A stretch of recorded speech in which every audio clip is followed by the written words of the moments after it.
اسیر بن جابر نے بیان کیا کہ کوفہ میں ایک محدث تھے جو ہمارے سامنے حدیث بیان کرتے تھے۔ جب وہ حدیثیں بیان کر کے فارغ ہوتے تو لوگ منتشر ہو جاتے تھے، مگر چند آدمی اپنی جگہ پر بیٹھے رہتے، اور ان میں ایک ایسا شخص بھی تھا جو بڑی عجیب و غریب باتیں کرتا تھا۔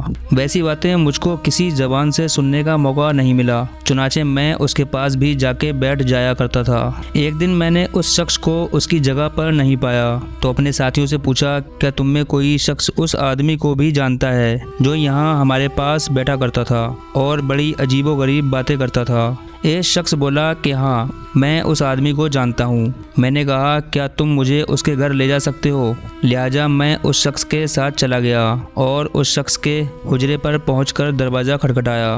وہ باہر نکلا تو میں نے پوچھا کہ میرے بھائی، ہمارے درمیان موجود رہنے سے کس چیز نے تمہیں باز رکھا؟ اس نے جواب دیا، عریانیت نے، یعنی میرے پاس اتنے کپڑے نہیں ہیں جس سے میں اپنے جسم اور سطر کو پوری طرح چھپائے رکھوں، اور اسی وجہ سے میں تم لوگوں کے درمیان آنے سے بچ رہا ہوں۔ لہٰذا میں نے اپنی چادر اس آدمی کو دے دی اور کہا کہ اسے لے لو اور یہ چادر اوڑھ لو۔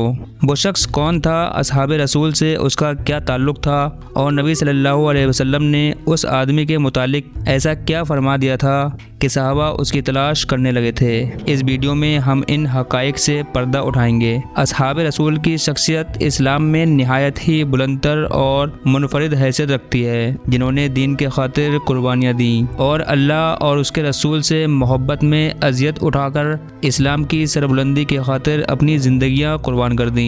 یہ وہ لوگ تھے جنہوں نے نبی کی صحبت پائی اور آپ کے ساتھ زندگی بشر کی، جہاد کیا، ہجرت کی، یہاں تک کہ نبی صلی اللہ علیہ وسلم کی محبت میں اس دنیا سے رخصت ہو گئے۔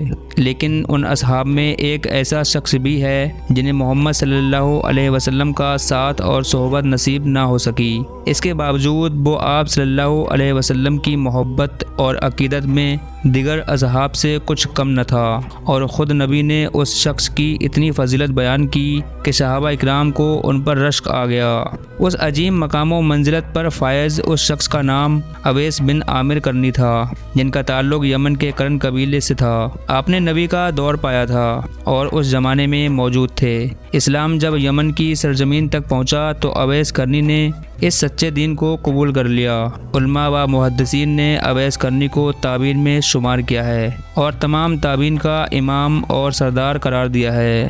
امام حاکم نے ایک حدیث نقل کی کہ رسول اللہ صلی اللہ علیہ وسلم نے فرمایا، تمہارے پاس یمن کے حلیف قبائل کے ساتھ اویس بن عامر آئے گا، اس کا تعلق کرن قبیلے کی شاخ مراد سے ہوگا۔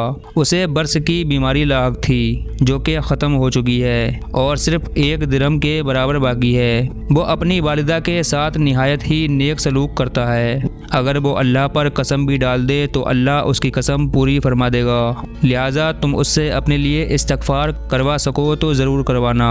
ابن عساکر کی روایت کے مطابق حضرت عمر ابن خطاب رضی اللہ تعالی عنہ نے 10 سالوں تک اویس کرنی نامی اس شخص کو تلاش کروایا، یہاں تک کہ حج کے موقع پر جب یمن سے لوگ مکہ آئے تو حضرت عمر نے انہیں جمع کیا اور ان سے پوچھا کہ تم میں سے جو بھی قبیلہ مراد کا ہو وہ کھڑا ہو جائے۔ لہٰذا قبیلہ مراد کے جو لوگ تھے وہ کھڑے ہو گئے اور باقی بیٹھ گئے۔ اس کے بعد فرمایا، کیا تم میں سے کوئی شخص اویس نامی آدمی کو جانتا ہے؟ یہ پوچھتے پوچھتے آپ خود اویس کرنی کے پاس آئے اور پوچھا، کیا تمہارا نام اویس ہے؟ انہوں نے کہا ہاں۔ حضرت عمر نے فرمایا کہ تم مراد قبیلے کی شاخ کرن سے ہو؟ انہوں نے کہا ہاں۔ حضرت عمر نے پوچھا، کیا تمہیں برس تھا؟ وہ اچھا ہو گیا مگر درہم برابر باقی ہے؟ انہوں نے کہا جی ہاں۔ حضرت عمر نے کہا کہ کیا تمہاری ماں ہے؟ انہوں نے کہا جی۔ لہٰذا حضرت عمر نے کہا، میں نے رسول اللہ صلی اللہ علیہ وسلم سے سنا تھا کہ آپ فرماتے تھے کہ تمہارے پاس اویس بن عامر یمن والوں کی کمک فوج کے ساتھ آئے گا، وہ قبیلہ مراد سے ہے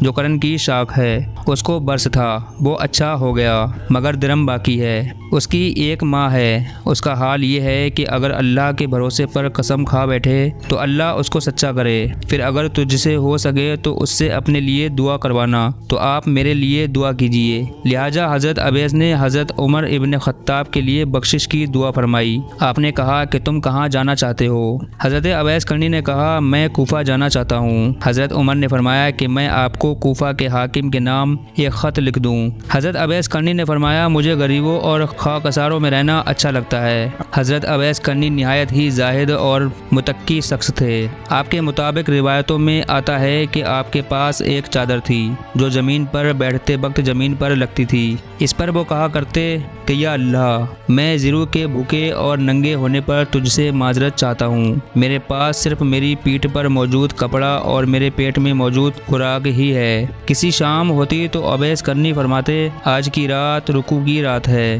لہٰذا صبح تک رکوع کرتے، اور کبھی شام کے وقت کہتے آج کی رات سجدے کی رات ہے تو صبح تک سجدے میں پڑے رہتے۔ بعض اوقات شام کے وقت اپنے گھر میں موجود اضافی کھانا پینا لباس سب کچھ صدقہ کر دیتے اور پھر کہتے اے اللہ، اگر کوئی بھوک سے مر گیا تو میرا مواخذہ مت کرنا، اگر ننگا فوت ہو گیا تو مجھ سے حساب نہ لینا۔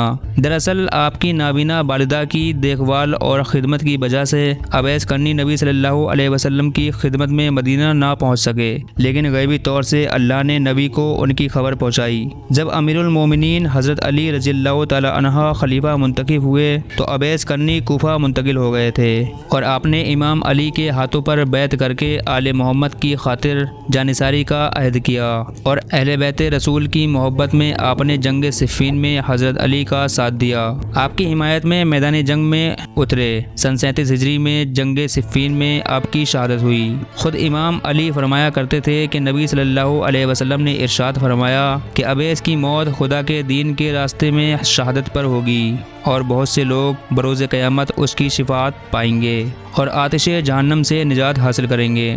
صوفیوں کے نزدیک حضرت اویس کرنی کا ایک خاص مقام و منزلت ہے۔ آپ کی شخصیت اور کردار صوفیوں کے تصوف کے عین مطابق ہے۔ اہل صوفیہ میں اویسی نامی ایک گروہ بھی موجود ہے جو حضرت اویس کرنی کو اپنا روحانی امام تسلیم کرتے ہیں۔